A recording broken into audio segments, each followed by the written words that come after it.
तो RHS भाई आप बताएंगे sir best beef burger. Sir एक तो रूफू का बीफ बर्गर आपने लास्ट वीक ट्राई करना है, वो जाके खाएं और फिर आपने सीरीज में बताना है कि कौन सा मतलब मेरे लिए वो सबसे बेस्ट है लाहौर। तो हमजा भाई के रिकमेंडेशन पर मैं पहुंच गया फूको और मैंने ऑर्डर कर दिया इनका बीफ बर्गर। फूको सेड कि उनका सबसे बेस्ट बीफ बर्गर जो है वो है दी मोडेना बर्गर जो कि 2645 का था। इसके साथ बीफ टाकोस भी ऑर्डर किए जो कि 1695 के थे। अब क्योंकि ये एक फाइन डाइन रेस्टोरेंट है तो इसी तरह के फाइन डाइन रेस्टोरेंट्स जो है वो हमेशा अपने कस्टमर्स को कुछ ना कुछ कॉम्प्लीमेंट्री देते हैं। इन्होंने ये चीज़ दी थी विच आई डोंट नो कि ये क्या है। माई एडिटर सेड कि ये कैवियर है। जिनको नहीं पता, कैवियर जो होता है ना वो मछली के अंडे होते हैं और वो बहुत महंगे होते हैं, इसलिए मैं तो श्योर था कि ये कैवियर नहीं है। ये जो स्टिक्स थी इनका टेस्ट एग्जैक्टली वैसे ही था जिस तरह निम्को में स्टिक्स होती हैं, बस निम्को थोड़ी सी चटपटी होती है, ये बिल्कुल फीकी थी। इसका टेस्ट कोई नहीं था। रही बात इस कैवियर नुमा डिप की, तो ये कैवियर नहीं था, इसके अंदर हनी था और साथ में I think crushed black pepper भी था। टेस्ट करने पर मुझे लग रहा था कि थोड़ा सा ओरिगानो भी डाला हुआ है। इतने में ही we got our beef tacos and the tacos were in soft bread. I don't know कि आप इसको हार्ड शेल में ले सकते हैं या नहीं। अगर मैं बात करूं फिलिंग की तो काफी अच्छी खासी इसकी फिलिंग थी, लेकिन इसकी फर्स्ट बाइट ने मुझे सोचने पे मजबूर कर दिया, क्या ये वाकई टाकोस है? मेरी बीफ बर्गर सीरीज देखने वालों को पता होगा कि मैं बीफ बर्गर से इस तरह के जूसेस निकालता हूँ।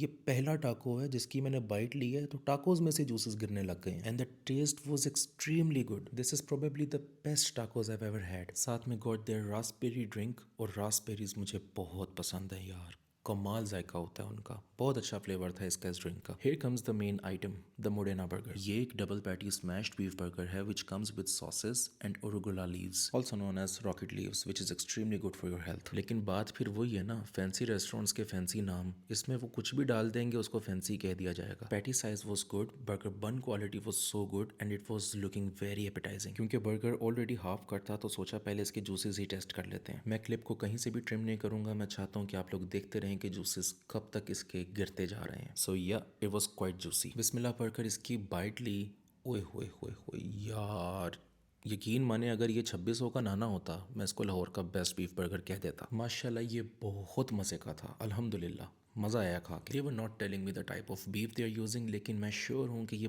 बहुत हाई क्वालिटी का बीफ यूज़ कर रहे हैं। The burger comes with fries and their special sauce. Fries का मैं आपको क्या ही रिव्यू दूँ, आलू का वही जायका होता है जो होता है। बाकी जो इनकी सॉस थी इट वॉज सो गुड, इसीलिए सोचा कि इनकी सॉस के साथ ही बर्गर ट्राई कर लिया जाए, क्योंकि ना पेट भर रहा था ना नीयत भर रही थी। It was that much good. पूरे बर्गर में जो मुझे इशू नज़र आया है वो आया है सिर्फ और सिर्फ इसकी प्राइस का। अगर इसकी प्राइस नॉर्मल होती ना तो ये वाकई लाहौर का टॉप बीफ बर्गर था। आपको बेहतर समझाने के लिए बन की क्वालिटी यहाँ से ज़रा देख लें। Here comes the final bill. My experience was so good. अगर आप लोग अफोर्ड कर सकते हैं तो आई विल सजेस्ट कि डेफिनेटली एक दफ़ा ट्राई करें। सी यू नेक्स्ट टाइम।